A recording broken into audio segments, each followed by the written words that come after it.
اور نماز قائم رکھیں اور ہماری دی ہوئی روزی میں سے ہماری راہ میں اٹھائیں۔ الحمدللہ رب العالمین والصلاۃ والسلام علی سید المرسلین۔ تفسیر تبیان القرآن سورہ بقرہ آیت نمبر 3، غیب کا معنی۔ علامہ راغب اصفہانی لکھتے ہیں کہ جس چیز کا حواس خمسہ سے ادراک نہ کیا جا سکے اور نہ اس کو ابتداً عقل سے معلوم کیا جا سکے وہ غیب ہے۔ اس کا علم صرف انبیاء علیہ السلام کے خبر دینے سے ہوتا ہے۔ علامہ زبیدی لکھتے ہیں کہ جو چیز تم سے غائب ہو وہ غیب ہے۔ ابو اسحاق زجاج نے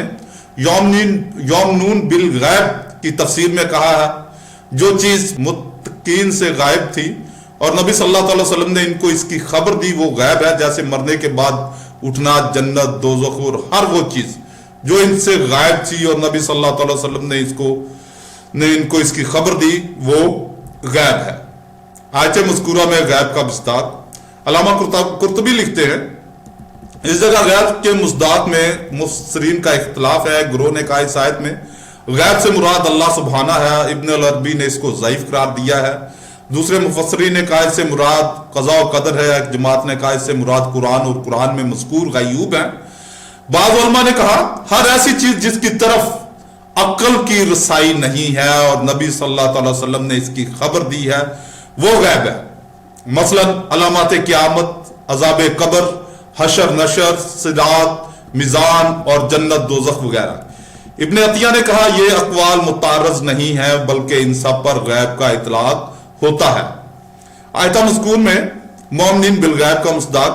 علامہ سمرقندی لکھتے ہیں اس سے مراد صحابہ کرام اور ان کے قیامت تک کے متبین ہیں، کیونکہ وہ قرآن کے غیب کی تصدیق کرتے ہیں کہ وہ اللہ کی طرف سے نازل ہوا اور اس کے حلال کو حلال اور اس کے حرام کو حرام قرار دیتے ہیں۔ حارث بن قیس نے حضرت عبداللہ بن مسعود رضی اللہ تعالیٰ عنہ سے کہا اے صحابہ محمد صلی اللہ علیہ وسلم، ہم آپ کو اس لیے افضل سمجھتے ہیں کہ آپ نے سیدنا محمد صلی اللہ علیہ وسلم کا دیدار کیا ہے۔ حضرت ابن مسعود نے فرمایا ہم تم کو اس لیے افضل سمجھتے ہیں کہ تم آپ صلی اللہ علیہ وسلم پر بن دیکھے ایمان لائے ہو اور افضل ایمان بالغیب ہے۔ پھر حضرت عبداللہ نے یہ آیت پڑھی الذین یؤمنون بالغیب۔ احمد بن حنبل روایت کرتے ہیں کہ حضرت ابو امامہ رضی اللہ تعالیٰ عنہ بیان کرتے ہیں کہ رسول اللہ صلی اللہ علیہ وسلم نے فرمایا جس نے مجھ کو دیکھا اس کے لیے ایک سعادت ہے اور جس نے مجھے نہیں دیکھا اور مجھ پر ایمان لایا اس کے لیے 7 سعادتیں ہیں۔ امام مسلم روایت کرتے ہیں حضرت ابو ہریرہ رضی اللہ تعالیٰ عنہ بیان کرتے ہیں کہ رسول اللہ صلی اللہ علیہ وسلم نے فرمایا مجھ سے سب سے زیادہ محبت کرنے والے وہ لوگ ہیں جو میرے بعد ہوں گے۔ ان میں سے ایک شخص کی یہ خواہش ہوگی کہ کاش وہ اپنے سارے اہل و مال کے بدلہ میں میری زیارت کر لے۔ آیا مخلوق کے علم پر علم غیب کا اطلاق جائز ہے یا نہیں؟ اس آیت میں متقین کے متعلق فرمایا ہے کہ وہ غیب پر ایمان لاتے ہیں، یعنی جنت، دوزخ وغیرہ کی تصدیق کرتے ہیں اور تصدیق علم کی قسم ہے۔ اس کا معنی ہے وہ غیب کا علم رکھتے ہیں۔ اس آیت میں اللہ رب العزت نے متقین پر علم غیب کا اطلاق فرمایا ہے، لیکن یہ واضح رہے کہ اس غیب سے مراد الغیب المطلق جمیع معلومات الہیہ نہیں ہے، بلکہ غیب کے وہ افراد مراد ہیں جن کی اللہ رب العزت نے متقین کو رسول اللہ صلی اللہ علیہ وسلم کی وساطت سے خبر دی ہے۔ ہمارا مدعا صرف اتنا ہے کہ مخلوق کی طرف علم غیب کا اسناد عقلاً جائز ہے، شرک نہیں ہے، بشرطے کہ اس سے مراد مخصوص غیب ہو، الغیب مطلق تمام معلومات کا علم نہ ہو۔ علامہ زمخشری اس آیت کی تفسیر میں لکھتے ہیں کہ غیب سے مراد وہ مخفی چیز ہے جس کا ابتداً صرف اللہ رب العزت کو علم ہوتا ہے اور ہم کو اس میں صرف انہی چیزوں کا علم ہوتا ہے جن کا علم اللہ رب العزت نے ہمیں علم دیا ہے یا جن کے علم پر دلیل قائم ہے۔ اس لیے مطلقاً یہ کہنا جائز نہیں کہ فلاں شخص کو غیب کا علم ہے، اور یہاں غیب سے مراد سانے اور اس کی صفات، امور نبوت، حشر و نشر اور حساب وغیرہ ہے۔ امام راضی رکھتے ہیں رہا وہ غیب جس کے حصول پر دلیل قائم ہے تو یہ کہنا ناجائز نہیں کہ ہمیں اس غیب کا علم ہے جس کے حصول پر ہمارے لیے دلیل قائم ہے۔ مفسرین نے سورہ کہف کی تفسیر، سورہ کہف آیت نمبر 65 کی تفسیر میں حضرت ابن عباس رضی اللہ تعالیٰ عنہ کے حوالے سے لکھا ہے کہ حضرت خضر کو غیب کا علم تھا۔ علامہ سیوطی شافعی لکھتے ہیں کہ حضرت خضر ایک مرد تھے جو علم غیب جانتے تھے۔ علامہ جوزی حنبلی لکھتے ہیں حضرت ابن عباس رضی اللہ تعالیٰ عنہ نے کہا اللہ تعالیٰ نے حضرت خضر کو علم غیب سے علم عطا فرمایا تھا۔ علامہ قرطبی مالکی لکھتے ہیں کہ ہم نے ان کو اپنا علم لدنی سکھایا، یعنی علم غیب۔ علامہ ابو سعید حنفی نے اس علم کے متعلق لکھا ہے کہ یہ غیوب کا علم ہے۔ علامہ علوسی حنفی نے بھی لکھا ہے کہ یہ غیوب کا علم ہے۔ ان کے علاوہ علامہ ابن جریر طبری، علامہ ابو حیان اندلسی، علامہ شوکانی ظاہری، علامہ اسماعیل حقی حنفی، علامہ بیضاوی شافعی اور نواب صدیق حسن خان بھوپالی ظاہری نے بھی اس آیت کی تفسیر میں اسی طرح لکھا ہے۔ ان کے علاوہ بعض دیگر مستند علماء نے مخلوق کی طرف علم غیب کی اضافت کو جائز لکھا ہے۔ علامہ نووی شافعی لکھتے ہیں کہ فقہاء نے کہا ہے کہ اگر کسی شخص نے قرآن مجید کو سازوں کے ساتھ پڑھا یا اس سے پوچھا گیا تم غیب جانتے ہو اور اس نے کہا ہاں تو یہ کفر ہے، اور جو شخص سفر کے لیے نکلا اور کوا بول پڑا اور وہ لوٹ آیا تو اس کے کفر میں اختلاف ہے۔ میں کہتا ہوں کہ یہ صحیح یہ ہے کہ ان تینوں مسئلہ میں کفر نہیں۔ علامہ ابن حجر مکی شافعی لکھتے ہیں کہ اگر کوئی شخص یہ کہے کہ میں جو کہتا ہوں کہ مومن کو غیب کا علم ہے، اس سے میری مراد یہ ہے کہ اللہ رب العزت اولیاء کو بعض غیوب کا علم عطا فرماتا ہے، تو یہ اس کا قول مقبول ہوگا، کیونکہ یہ عقلاً جائز ہے اور نقلاً واقعی ہے۔ یہ ان جملہ کرامات سے جو شمار سے باہر ہیں۔ بعض اولیاء کو خطاب الہام کے ذریعے غیب کا علم ہوتا ہے، بعض کو کشف حجاب کے ذریعے غیب کا علم ہوتا ہے، اور بعض اولیاء اللہ کے لیے لوح محفوظ کو منکشف کر دیا جاتا ہے اور وہ اس کو دیکھ لیتے ہیں۔ اور اس پر دلیل کے لیے یہ کافی ہے کہ حضرت خضر بعض کے نزدیک ولی تھے، اگرچہ تحقیق یہ ہے کہ وہ نبی تھے، اور قرآن مجید نے ان کے علم غیب کو بیان کیا ہے۔ اور حضرت ابو بکر صدیق رضی اللہ تعالیٰ عنہ نے اپنی بیوی کے حمل کے متعلق خبر دی کہ ان کے ہاں لڑکا ہوگا، اور اسی طرح ہوا۔ اور حضرت عمر رضی اللہ تعالیٰ عنہ پر عجم میں ساریہ اور ان کا لشکر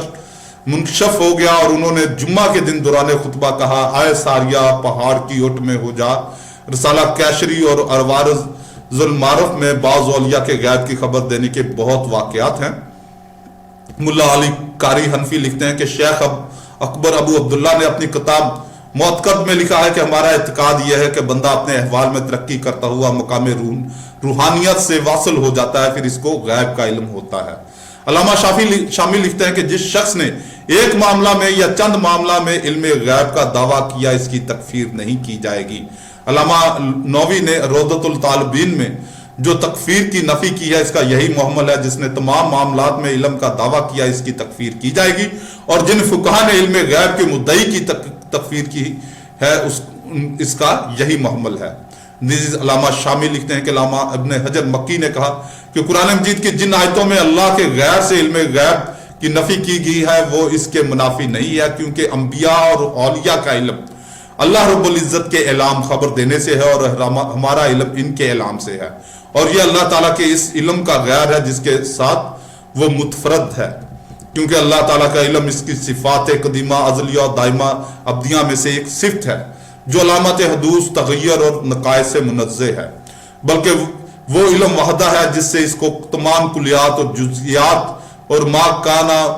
و ما یکونا کا علم ہے۔ صفت وحدہ امور غیر متناہیہ کے لیے منشا انکشاف ہے، اور مخلوق کا علم اس طرح نہیں ہے، اور جب یہ معلوم ہو گیا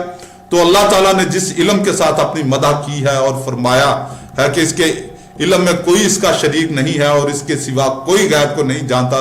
وہ یہی علم ہے، اور اللہ کے علاوہ اگر کسی کو غیب کا علم ہو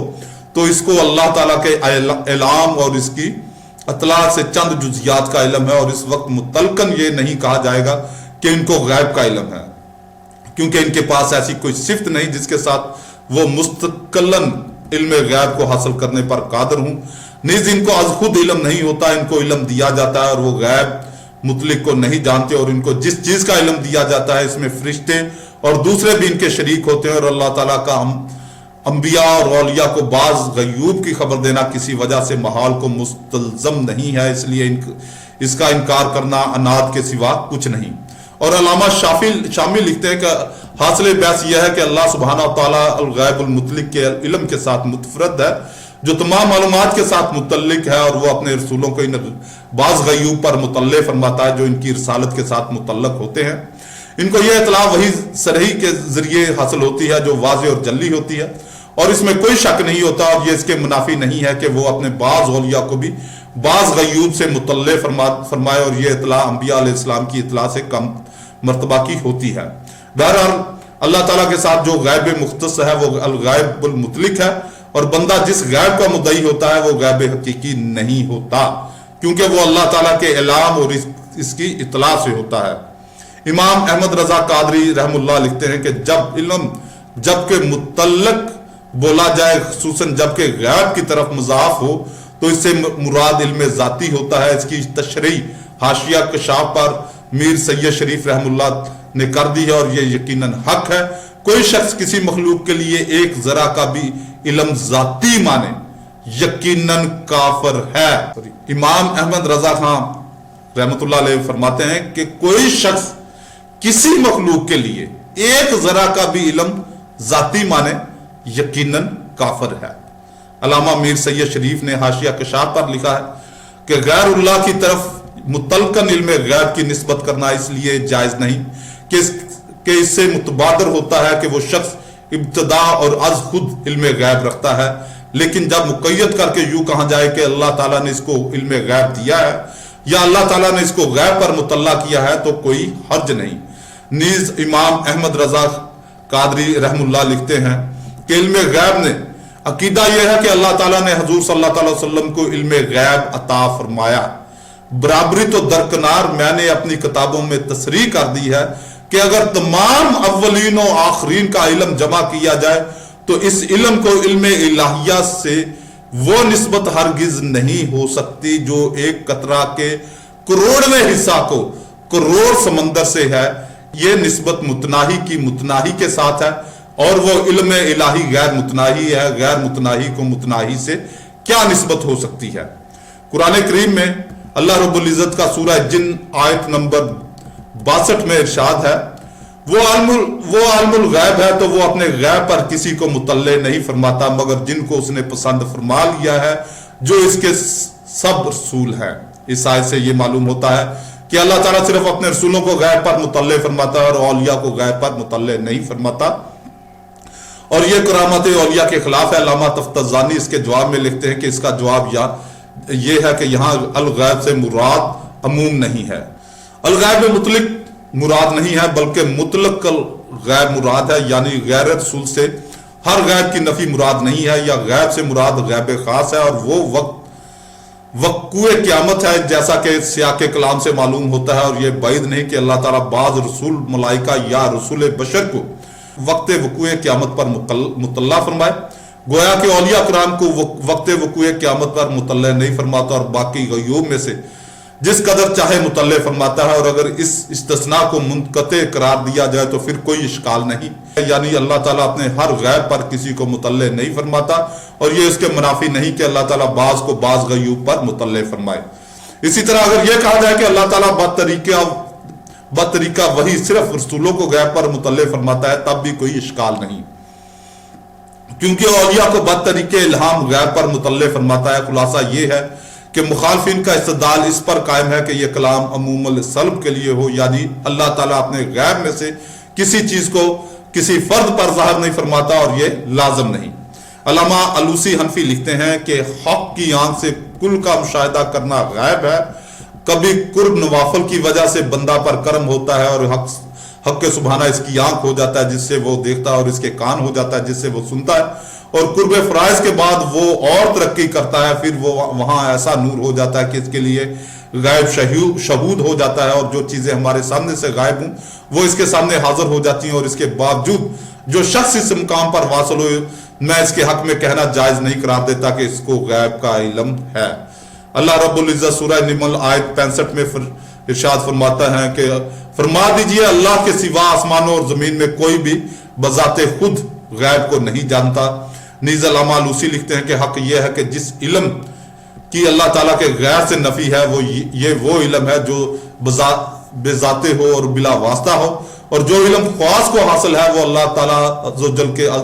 افاضہ کرنے کی وجہ سے ہے۔ اس لیے یہ کہنا جائز نہیں کہ انہوں نے بذاتہ اور بلا واسطہ غیب کو جان لیا، بلکہ یہ کفر ہے۔ اس لیے یہ کہا جائے گا کہ ان پر غیب ظاہر کیا گیا ہے یا وہ غیب پر مطلع کیے گئے۔